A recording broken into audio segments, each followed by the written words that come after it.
আসসালামু আলাইকুম বন্ধুরা, আশা করছি সবাই ভালো আছেন। আজকে বাংলা সাহিত্য এবং ইংলিশ সাহিত্য নিয়ে কথা বলবো। মোটামুটি 30 নম্বর এখানে 200 নম্বরের বিসিএস এর পরীক্ষায়, যদিও লাস্ট 46 বিসিএসে মাত্র 10 নম্বর ছিল ইংলিশ সাহিত্য থেকে, তবুও আমরা 30 নম্বর ধরে কথা বলি। এই 30 নম্বরে কীভাবে ভালো করা যায় বা এই 30 নম্বরের গুরুত্ব কতটুকু 200 নম্বরের পরীক্ষায়, এই বিষয়গুলো নিয়ে আলোচনা করব।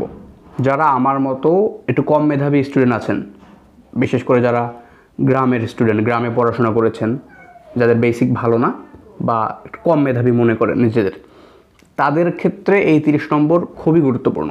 কেননা এই 30 নম্বরে ভালো করতে হলে কোনো মেধার দরকার হয় না।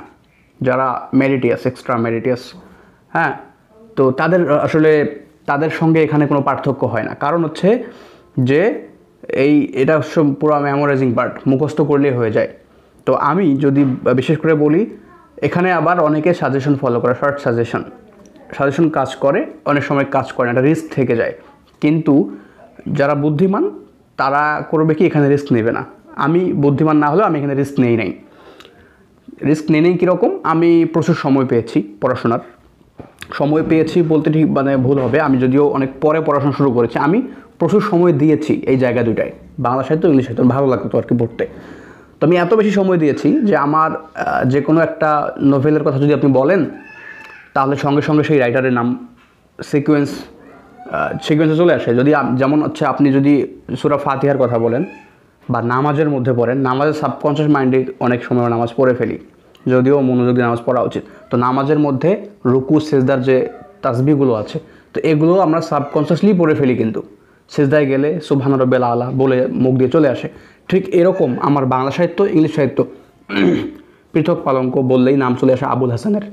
যদিও আবুল হাসান নিয়ে কেউ কোনো সাজেশনে বলবে না আবুল হাসান নিয়ে পড়তে হবে বা আবুল হাসানকে পড়তে হবে বাংলা সাহিত্যে, কেউ বলবে না।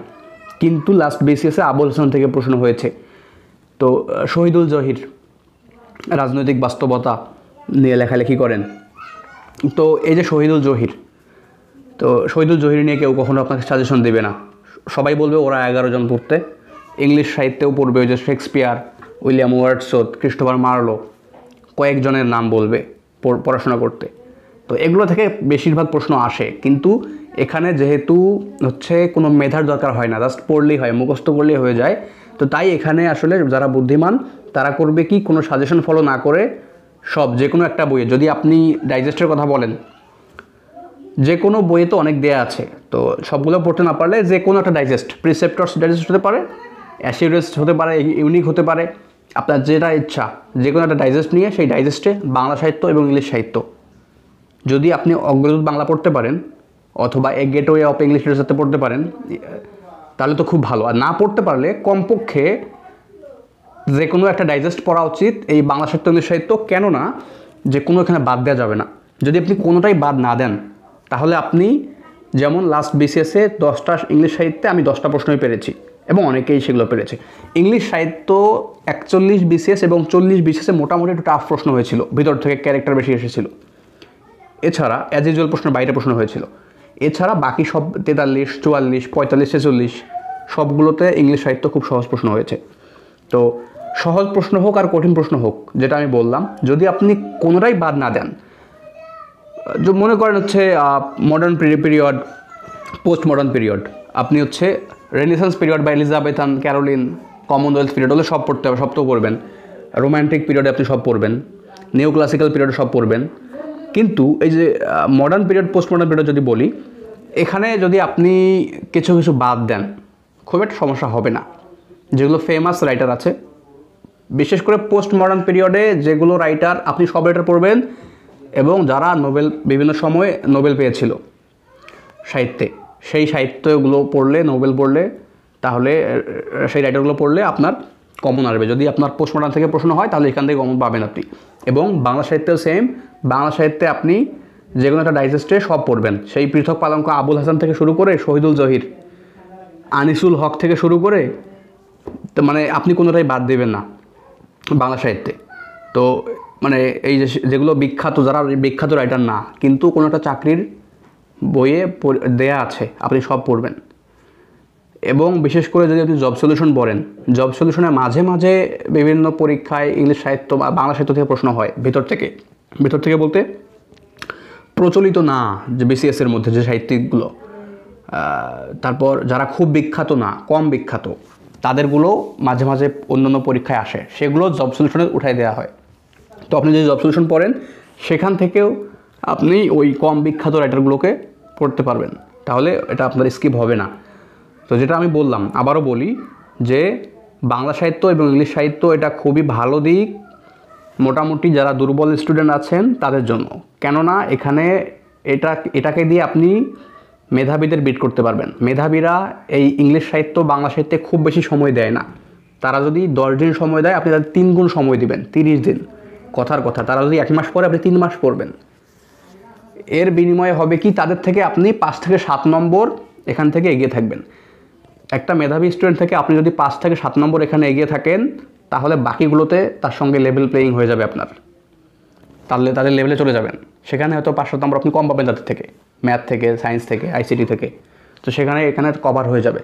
আপনি এখানে বাংলা সাহিত্য ইংলিশ সাহিত্য পড়তে কোনো মেধার দরকার হয় না, আপনি মোটামুটি একটা সময় বের করবেন, এই সময় নিয়ে টানা পড়তে থাকবেন। ছোটো ছোটো সিরকুট করে আমি পড়তাম। কেমন সিরকুট? মনে করেন হচ্ছে এটা ডায়েরির একটা পেজ, এই পেজ থেকে মনে করেন যে হচ্ছে ছোটো ছোটো এর অর্ধেকটা লিখতাম, লিখে আমি এটার সঙ্গে রাখতাম, বা আপনি পড়তেন, মানে যখন সময় পাইলেন পড়লেন। এখানে এটা হবে কি, আপনাকে কেমন হবে, আমরা নামাজ যখন পড়ি সাবকনশিয়াস মাইন্ডে অনেক সময় নামাজ পড়ে ফেলি, যদিও মনোযোগ দিয়ে নামাজ পড়া উচিত। তো নামাজের সময় সূরা ফাতিহা কিন্তু এমনিতেই আমাদের মনোযোগ অন্য কোথাও, তারপরেও সূরা ফাতিহা শেষ হয়ে যায়। আপনি ঘুম থেকে উঠে যদি সূরা ফাতিহা শুরু করেন, আপনি একটার পর একটা আয়াত চলে আসবে। আপনি যদি সিজদার মধ্যে চলে যান, সিজদায় সুবহান রাব্বিয়াল আলা এমনি চলে আসবে আপনার সাবকনশিয়াস মাইন্ডে, কারণ আমরা এত বেশি পড়েছি, প্র্যাকটিস করেছি, এগুলো এমনিতে চলে আসে। আপনার বাংলা সাহিত্য ইংলিশ সাহিত্য ঠিক এভাবে পড়বেন যারা একটু দুর্বল আছেন, তাহলে হবে কি, আপনি এখানে কোনো ভুল হবে না। আপনার সেই পৃথক পালঙ্ক আবুল হাসান থেকে শুরু করে রাজা যায় রাজা আসে আবুল হাসান, মানে আপনি সেই রাইটারের নাম শুনলেই তার সাহিত্যকর্মগুলো আপনার চোখে ভাসবে, অথবা কোনো একটা সাহিত্যকর্ম যদি আপনার সামনে আসে, সেই রাইটারের নাম এমনিতেই আপনার ব্রেনে চলে আসবে। এভাবে পড়তে হবে এই বাংলা সাহিত্য ইংলিশ সাহিত্য। এটা সবার জন্য না, যারা কম মেধাবী, যারা দুর্বল আছেন তাদের জন্য। আশা করি আমার কথাগুলো আপনারা বুঝতে পেরেছেন যে কীভাবে এই বাংলা সাহিত্য ইংলিশ সাহিত্য ভালো করা যাবে, ভালো করতে পারবেন আপনারা। এখানে অনেকেই সাজেশন দেবে, অনেক কোচিং, হ্যাঁ, অনেক বড় ভাই ব্রাদার আপনাদেরকে, অনেক ইউটিউবার, বিশেষ ক্যাডার, তারা আপনাকে সাজেশন দেবে যে এইগুলো থেকে পড়লে, এই সাহিত্যগুলো থেকে পড়লে প্রশ্ন কমন পাবেন। এটা সত্য, কমন পাবেন। আপনি 80% প্রশ্ন কমন পাবেন। আপনি 30টা প্রশ্নের মধ্যে মনে করেন 26টা প্রশ্ন কমন পাইলেন, এবং 26টা প্রশ্ন কমন পাইলেও সেখানে 2-1 নম্বর রিস্ক থেকে যায়। কিন্তু আপনি যদি সব পড়েন, তাহলে আপনি 30টা প্রশ্নের মধ্যে 30টাই কমন পাবেন, 2টা ভুল হলে আপনার তাও 27 থাকবে। বুঝতে পারছেন? আপনি বাংলা সাহিত্য ইংলিশ সাহিত্য যারা কোনোটাই বাদ দেয় না, কোনো সাজেশন ফলো করে না, সব পড়ে, তাদের কিন্তু এখানে 100% মার্কস চলে না আসলেও 99% মার্কস চলে আসে বাংলা সাহিত্য ইংলিশ সাহিত্যে। এখানে ভুল হওয়ার কোনো অপশন নাই, কারণ এটা মুখস্থের ব্যাপার। এখানে থিওরিটিক্যাল কোনো ব্যাপার নাই, কোনো মেরিটিয়াস কোনো ব্যাপার নাই। আপনার এখানে কোনো এক্সট্রা মেধাবী হতে হবে না, আপনাকে কোনো এক্সট্রা সায়েন্স জানতে হবে না, জাস্ট মুখস্থ করলেই হয়ে যাবে। কাজেই এটা হাতছাড়া করা উচিত হবে না তাদের জন্য যারা একটু দুর্বল স্টুডেন্ট আছেন। আশা করছি আমার কথাগুলো বুঝতে পেরেছেন। আল্লাহ হাফেজ।